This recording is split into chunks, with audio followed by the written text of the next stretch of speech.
సరే, ఇంతకుముందు ఇంద్రగంటి మోహనకృష్ణ గారు మధ్యాహ్నం మత్య టాపిక్ వచ్చింది కదా. నేను మన ఇంటర్వ్యూలో వర్మ గారిని అడిగాను, మధ్యాహ్నం మత్య తీసినప్పుడు ఏంటి ప్రాబ్లం జరిగింది ఇంద్రగంటి ఏంటి నిజంగానే వర్మ గారికి నిజంగా మర్చిపోతారా, లేకపోతే ఆయన మీరు దగ్గరగా ట్రావెల్ చేశారు కదా ఆయనతో, ఏంటి మర్చిపోతాడు? ఎట్లా మర్చిపోతాడంటే దాన్ని నేనే ప్రత్యక్షమైన ఎగ్జాంపుల్. వర్మ ఈ భూగోళంలో ఒక ప్రత్యేకమైన ఒక జాతికి సంబంధించిన జీవి. ఆర్జీవి ఈజ్ డిఫరెంట్ వ్యక్తి. ఎందుకంటే వచ్చింది కాబట్టి, సందర్భం వచ్చింది కాబట్టి. అతను ఒక అసిస్టెంట్ రావు గారి ఇంటికి కళ్ళద్దాలు పెట్టుకుని ఇలా దూరంగా కూర్చునేవాడు. శివనాగేశ్వర కోడైటర్. నేను రచయితగా ఎంటర్ అయ్యాను, చూశాను. నాగేశ్వరరావు బాగా అనుబంధం నాకు ఎప్పటి నుంచో, ఇక్కడి నుంచి క్రాంతి కుమార్ నుంచి. ఎవడయ్యా అతను? వాడు ఇంగ్లీష్ మీడియం. అంటే మన ఎదవాళ్ళకి తెలుగు తప్ప రాక బాగా నాలెడ్జ్ ఉన్నవాడు ఉన్నాడు వేళాకోళం చేసి, అంటే ఇతను విని వాళ్ళే కానీ ఇంగ్లీష్ మీడియం. ఇంగ్లీష్ మీడియం అయితే తప్పే. నాకు నేను ట్రావెల్ చేసినవాడిని, ఇంగ్లీష్ పుస్తకాలు అవి చదివి, సాహిత్యం. అతను అలా పరిచయం అయ్యాడు నాకు. ఇన్ఫ్యాక్ట్ అతను అసిస్టెంట్కి కొన్నాడు నాతో పాటు ట్రావెల్, రచయితని అట్లా. తర్వాత నేను ఏ కారణం చేతనో రాయలే సినిమా సంభవం. ట్రాక్ మాత్రం రాసి ఇచ్చినట్టు గుర్తు, నూతన్ ప్రసాద్ వాడ track. I was otherwise busy. నేను వెన్నెల ఆడపిల్ల అనే సినిమా రాస్తున్నప్పుడు రాస్తుంటే అతను రేలంగి మల్లిక్ అని, అసలు ఎండమూరి వీరన్న దానికి దీనికి ఏమి సంబంధం. రాస్తుంటే ఫోన్ వచ్చింది, భరణి. ఆయన తమాషా ఏమిటంటే ఏకవచనంతో పేరు పిలిచి మీరు అంటుంటాడు. భరణి మీరు ఒకసారి ఆఫీస్కి రండి. అదో చిత్రం. అతనికి ఒక మేనేజర్ ఉంది, అతను బాక్సర్ యాక్చువల్. ఇలా అంటుంటాడు.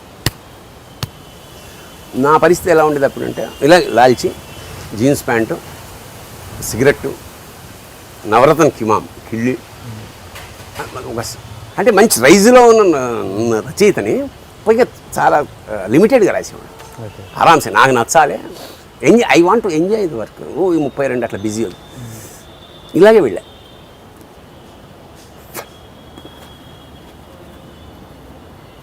వర్మ చెప్పండి. అతను ఏదైనా చెప్పే ముందు ఒకసారి ఆకాశం కేసి ఇలా చూసుకుంటాడు. రండి అని లోపల తీసుకెళ్తే, ఏ డిస్కషన్ చేస్తూ డైరెక్టర్ ప్రొడ్యూసర్ ఏ సీట్లో అయితే కూర్చుంటాడు అక్కడ కూర్చున్నాడు. అంత ఖాళీ పెద్ద టేబుల్, అటు కూర్చున్నాడు. అంటే బాస్ ప్లేస్లో కూర్చున్నాడు, నేను ఇక్కడ కూర్చున్నాను.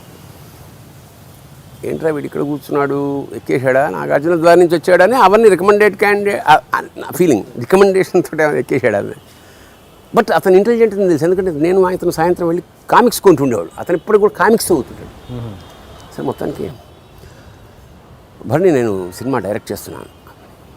అవునా? దాని పేరు మొత్తం ఈ సినిమా కథ చెప్పడం కాదు, ఇక షోన్ మీద ఫిల్మ్ మొత్తం 2.5 గంటలు సినిమా చూపించాడు. ఇది మీరు రాయాలి. సరే నేను జోకులు లేదు. అతనికి ఎవరైనా బూతులు మాట్లాడితే చాలా సీరియస్గా ఉంటాడు, ఒక నేను తప్ప. నేను బూత్ అంటే ఇంటెన్షన్గా మాట్లాడగా అది చెత్త నా కొడుకు ఏదో అనేస్తాం అనుకో, స్లిప్ ఆఫ్ టంగ్. ఇంకోళ్ళే బేర్ చేయడు నన్ను. మళ్ళీ అట్లా బూత్ చేయడం వేరు, బూత్ మాట్లాడడం వేరు. This is difference. మీకు అర్థమై ఉంటుంది. అది అంటే సంస్కారాన్ని కొంచెం ఉన్నాయి limits. I'm doing the film. సరే మిమ్మల్ని ఎందుకు పెట్టుకున్నా అంటే గొప్ప రచయితను కాదు, మీ కంపెనీ బాగుంటుందని. మీదే అట్లుంటుంది. భుజం మీద చెయ్యేసి మాట్లాడుతూ ఆ చివరి దాకా తీసుకెళ్ళిపోతాడు. అంచేత ఇది ఎట్లా ఉంటుందండి, ఇలా అంటుంటాడు కదా, మనం ఆలోచనలో పడతాం కదా. రాడు, 10 నిమిషాలు అయింది, 20 నిమిషాలు రాడు. తర్వాత అసోసియేట్కి ఫోన్ చేసి, ఇక్కడ ఉన్నాను నేను, ఏమిటి గంట అయింది అంటే, బాంబేకి వెళ్ళిపోయారు సార్ అని. భుజం మీద చేసి మాట్లాడినాడు, బాంబేకి వెళ్ళడం అంటే ఏంటి? ఇది ఎవరని చెప్తే నమ్మే విషయం కాదు కదా. అతనికి గుర్తుండదు, వెళ్ళిపోతాడు. అక్కడ ఎప్పుడో గుర్తొస్తుంది. అది పెద్ద సారీగా నేరం చేశాను అవేం ఫీలింగ్ ఉండదు అతనికి. నేనేం సార్ బుధం చేసి వెళ్ళిపోయారు అన్న కూడా మానేసి అంటే తెలుసు నాకు. సో ఇంద్రగంటి మోహన్ కృష్ణని మర్చిపోవడం అనేది అది ఇంటర్వ్యూ నేను కూడా చూశాను. నాకు తెలిసి 90% సత్యాలు. అతను ఏం చెప్పాడు అది సత్యం. అది అతను ఏదైనా అన్నాడంటే అది చేస్తుంది అంటాడు, అంటుంది చేస్తాడు. అది మాత్రం. మీరు ఇండస్ట్రీకి రాకముందు గ్యాంగ్స్ మెయింటైన్ చేసేవారంటగా. అంటే మీరు వాల్మీకి టైప్ ఎట్లా అంటే ఆ గ్యాంగ్స్? ఒక సత్యం అది ఎవరికైనా, నీకైనా నాకైనా పంపించం. నువ్వు ఏ ఇంట్లో పుట్టావన్నది కాదు నీ క్యారెక్టర్. అంటే ఒక పండిత వంశం, ఉదాహరణకి పండిత వంశంలో పుట్టితే వాడు పండితుడు అవుతాడు. సంగీత వంశంలో ఎప్పుడవుతాడు? ఆ పక్కన వాడి ఫ్రెండ్స్ ఎవరో ఉన్నారో, నీ ఫ్రెండ్స్ ఎవరో చెప్పు, నువ్వేమిటో నేను చెప్తాను. సామెత. కరెక్ట్. రైల్వే క్వార్టర్స్ మాది. మాకు జస్ట్ బార్డర్గా అమాల్ బస్తీ ఉండేది.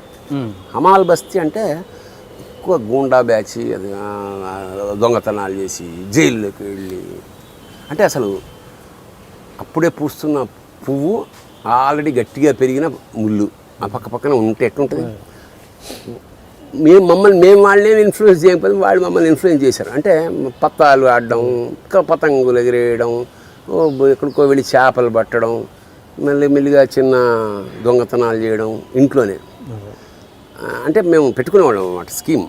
ఇక మాకు పెద్ద సినిమా చూడడం అంతే. సినిమా 40 పైసలు ఎంత చేస్తే ఎట్లా సినిమా డబ్బులు సంపాదించాలి అని కొట్టేయాలి. ఏమి there is no other way. పేపర్లు అమ్మాలి, చెంబులు అమ్మేయాలి, తప్పేయాలి, ఇవే.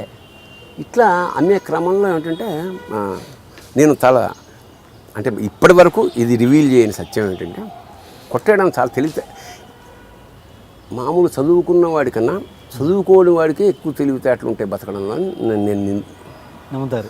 అంటే చదువువాడు ఇలా ట్రావెల్ అయిపోతున్నాడు జీవితం. ఒక సినిమాలో హీరో మంచివాడైతే ఇలా అవుతుంది, చెడ్డవాడితే ఇలా గ్రాఫిక్.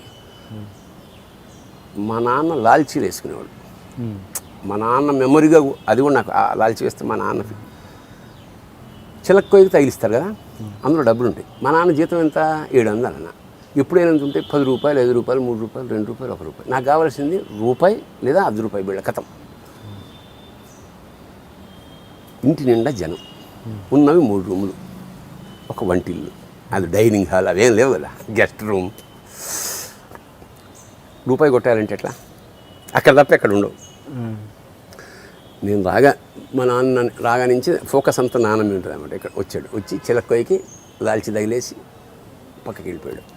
ఇక నేను అటు ఇటు తిరిగి నా చొక్కాని ఆయన తగిలించిన దానికే నేను తగిలిస్తాను.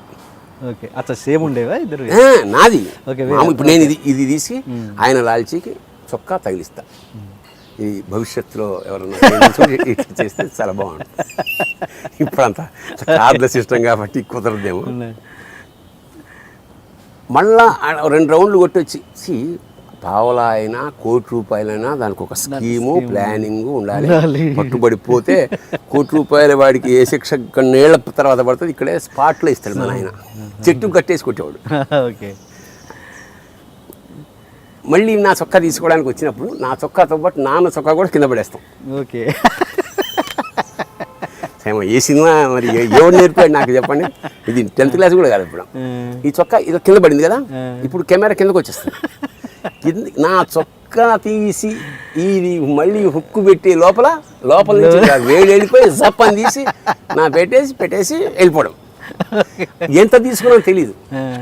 తీరా ఈ క్రమంలో ఒకసారి ₹100 వచ్చేసింది. అసలు నీకు తెలుసు, నేను జేబుల్లో చెయ్యి పెట్టేసే చాలామంది మీకు ఏమైనా ఇవ్వాలనుకోండి, ఎంత ఇవ్వాలో ఇక్కడ చెప్తుంటాడు.